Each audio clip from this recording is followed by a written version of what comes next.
महाभारत के युद्ध भूमि कुरुक्षेत्र की बात है।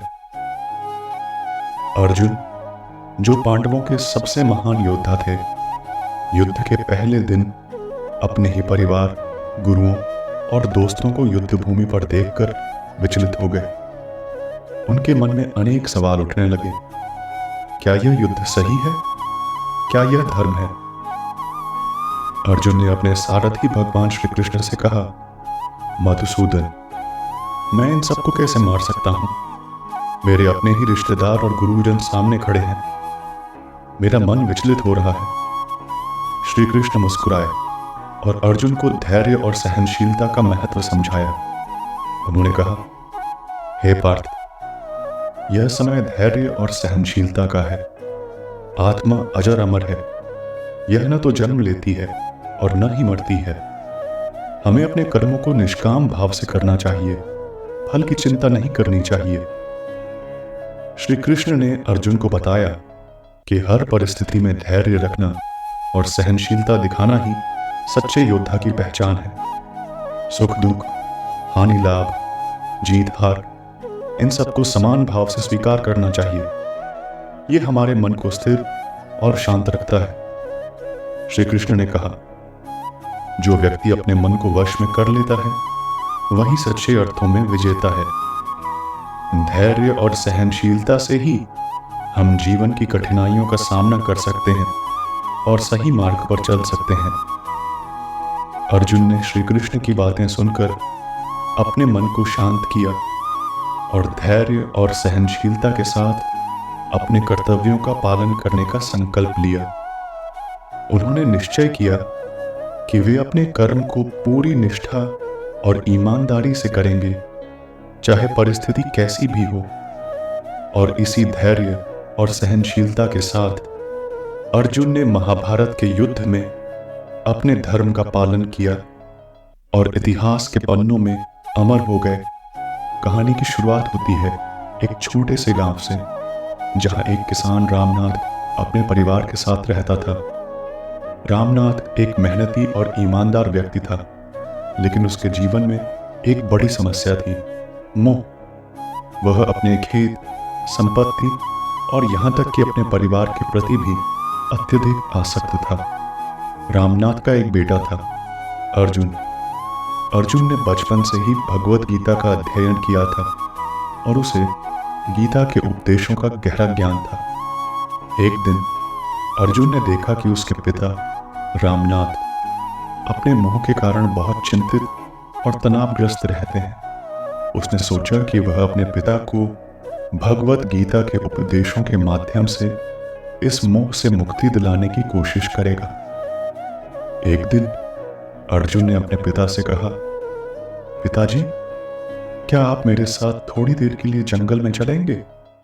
रामनाथ ने हामी भरी और वे दोनों जंगल की ओर चल पड़े।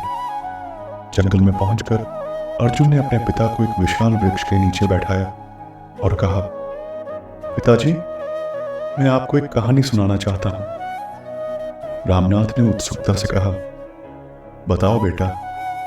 अर्जुन ने कहा, एक समय की बात है, एक महान योद्धा अर्जुन, जो महाभारत के युद्ध में अपने मोह और संकोच के कारण लड़ाई से भागने का विचार कर रहा था।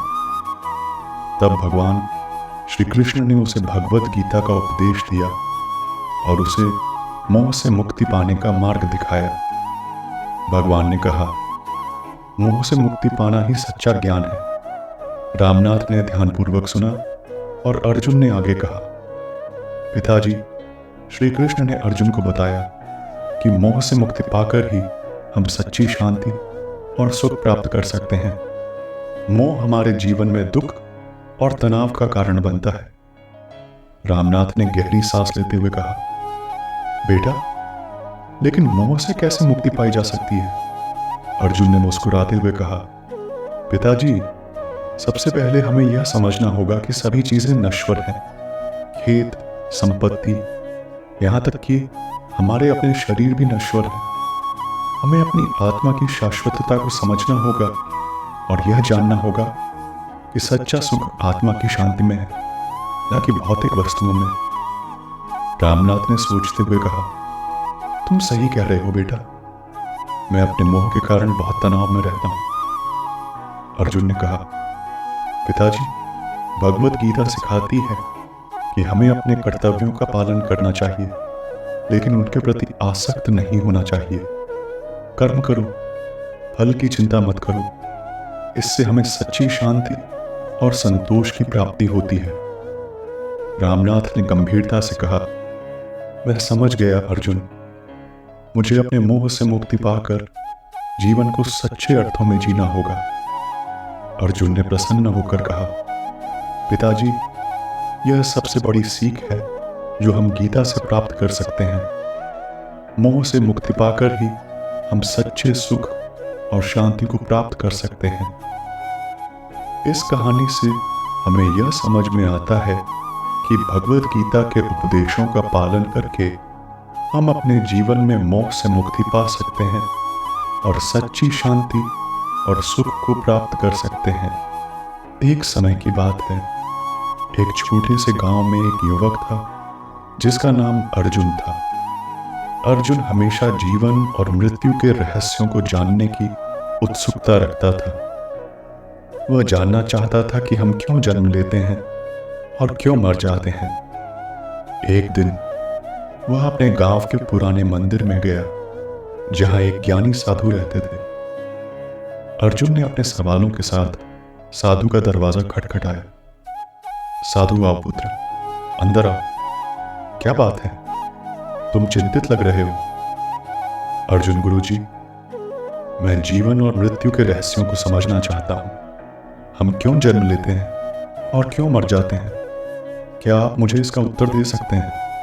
साधु, निश्चित रूप से अर्जुन। भगवत गीता में भगवान श्री कृष्ण ने इस प्रश्न का उत्तर बहुत ही सुंदर ढंग से दिया है। बैठो, मैं तुम्हें एक कहानी सुनाता हूं। साधु, बहुत समय पहले एक राजा था जिसका नाम रघुवीर था। राजा बहुत ही पराक्रमी और धर्मात्मा था, लेकिन एक दिन वह युद्ध में वीर गति को प्राप्त हो गया। राजा की आत्मा उसके शरीर को छोड़कर यमलोक की ओर चल पड़ी। यमलोक में यमराज ने राजा रघुवीर का स्वागत किया और उन्हें उनके कर्मों का फल बताया। यमराज ने बताया कि आत्मा अमर होती है और शरीर का त्याग करने के बाद आत्मा अपने कर्मों के अनुसार नया जन्म लेती है। यमराज या महाराज, रघुवीर, तुम्हारा यह शरीर नश्वर था, लेकिन तुम्हारी आत्मा अमर है। तुम्हारे अच्छे कर्मों के कारण तुम्हें अगले जन्म में एक उच्च कुल में जन्म मिलेगा। राजा रघुवीर की आत्मा ने यमराज की बात समझी और वह अगले जन्म के लिए तैयार हो गई। इस प्रकार आत्मा का यह चक्र चलता रहा। जीवन और मृत्यु के माध्यम से कर्मों के अनुसार आत्मा नए नए शरीर धारण करती रही। साधु, अर्जुन, भगवत गीता में भगवान श्री कृष्ण अर्जुन को यही समझाते हैं कि आत्मा ना तो जन्म लेती है और न ही मरती है। यह शाश्वत, अविनाशी और अजर अमर है। शरीर तो नश्वर है, लेकिन आत्मा अमर है। जब शरीर पुराना हो जाता है या नष्ट हो जाता है तो आत्मा नए शरीर में प्रवेश कर जाती है, जैसे हम पुराने कपड़ों को त्याग कर नए कपड़े पहनते हैं। अर्जुन, गुरुजी, अब मैं समझ गया कि जीवन और मृत्यु एक चक्र है जो कर्मों पर आधारित है। हमें अपने कर्मों को शुद्ध और सच्चे भाव से करना चाहिए ताकि आत्मा का चक्र शुभ हो। साधु, हाँ अर्जुन, यही जीवन का सच्चा ज्ञान है। भगवत गीता हमें यही सिखाती है कि हमें अपने कर्मों को निष्ठा और ईमानदारी से करना चाहिए और फल की चिंता नहीं करनी चाहिए।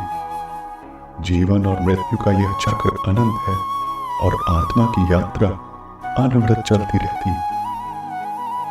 एक समय की बात है, एक छोटे से गांव में रामू नाम का एक साधारण किसान रहता था।